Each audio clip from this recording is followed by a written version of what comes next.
حضرت موسیٰ علیہ السلام کا واقعہ۔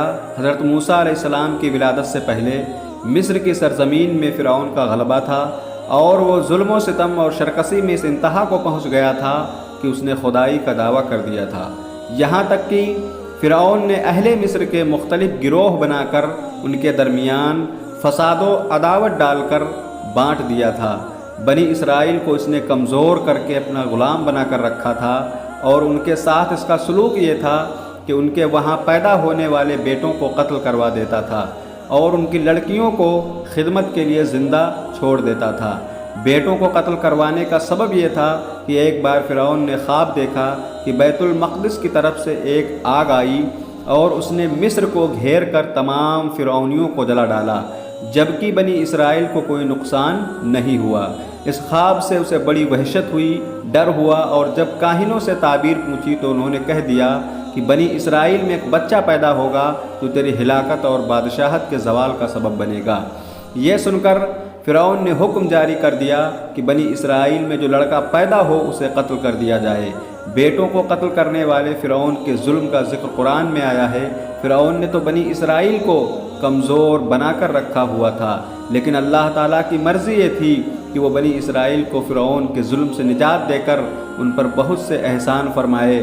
قرآن پاک میں فرمایا، بے شک فرعون نے زمین میں تکبر کیا کہ مختلف گروہ بنا دیے تھے، ان میں ایک گروہ بنی اسرائیل کو کمزور کر کے رکھا ہوا تھا، ان کے بیٹوں کو قتل کرتا اور ان کی عورتوں کو زندہ رکھتا۔ بے شک فرعون فسادیوں میں سے تھا، اور ہم چاہتے تھے کہ ان لوگوں پر احسان فرمائے جنہیں زمین میں کمزور بنایا گیا تھا، اور انہیں پیشوا بنائے اور انہیں زمین میں اقتدار دیں، اور فرعون اور حامان اور ان کے لشکروں کو وہی دکھا دے جس کا انہیں ان کی طرف سے خطرہ تھا۔ فرعون کا حکم جاری ہونے کے بعد بنی اسرائیل میں پیدا ہونے والے ہر بچے کو فرعونی بڑی بے دردی سے قتل کر دیتے اور لڑکیوں کو کچھ نہ کہتے۔ یہ سلسلہ کافی دنوں تک چلتا رہا اور ہزاروں پیدا ہونے والے بچوں کو موت کے گھاٹ اتار دیا گیا۔ اللہ تعالیٰ کے قدرت سے بنی اسرائیل کے بوڑھے ایک ایک کر کے مرنے لگے۔ یہ دیکھ کر فرعون کے لوگ گھبرا گئے، اور ان میں سے ایک طرف بنی اسرائیل میں بوڑھے لوگ برابر مر رہے ہیں، دوسری طرف ان کے بچے بھی قتل کیے جا رہے ہیں۔ اگر یہی چلتا رہا تو ہمیں خدمت کرنے والے کہاں سے ملیں گے؟ اس پر فرعون نے حکم دیا کہ 1 سال بچے قتل کیے جائیں گے اور 1 سال چھوڑ دیے جائیں گے، یہاں تک کہ جو سال چھوڑنے کا تھا اس میں حضرت ہارون علیہ السلام پیدا ہوئے، اور قتل کے سال حضرت موسیٰ علیہ السلام کی ولادت ہوئی۔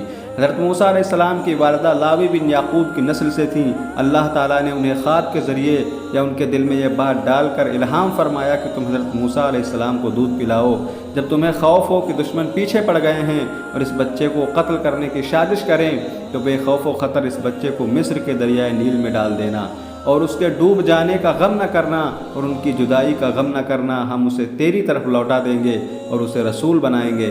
اللہ نے قرآن میں فرمایا، اور ہم نے موسیٰ کی ماں کو الہام فرمایا کہ اسے دودھ پلاؤ، پھر جب تجھے اس پر خوف ہو جائے تو اسے دریا میں ڈال دے، اور خوف نہ کر، غم نہ کر، بے شک ہم اسے تیری طرف پھیر لائیں گے اور اسے رسولوں میں سے بنائیں گے۔ یہاں تک کہ حضرت موسیٰ علیہ السلام کی ماں کچھ روز تک حضرت موسیٰ کو دودھ پلاتی رہیں۔ آپ کی بہن کے سوا کسی اور کو حضرت موسیٰ کی پیدائش کی خبر نہ تھی، لیکن جب کچھ دن بعد حضرت موسیٰ کی والدہ کو فرعون کی طرف سے ڈر ہوا تو انہوں نے ایک صندوق بنایا، اس میں روئی بچھائی اور حضرت موسیٰ علیہ السلام کو اس میں رکھ کر بند کر دیا اور اسے دریائے نیل میں ڈال دیا۔ حضرت موسیٰ علیہ السلام کی ماں نے آپ کی بہن مریم سے کہا تم اس کے پیچھے پیچھے چلتی رہو تاکہ دھیان رکھ سکو۔ حضرت موسیٰ کی بہن پیچھے پیچھے چلتی رہی اور آپ کو دور سے دیکھتی رہی۔ فرعونیوں کو اس بات کی خبر نہ تھی کہ یہ بچے کی بہن ہے اور اس کی نگرانی کر رہی ہے۔ اس دریا سے ایک بڑی نہر نکل کر فرعون کے محل سے گزرتی تھی۔ فرعون اپنی بیوی آسیہ کے ساتھ نہر کے کنارے بیٹھا تھا۔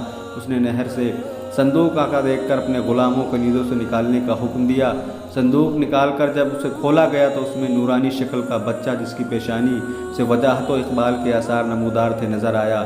باقی واقعہ اگلی ویڈیو میں کور کیا جائے گا۔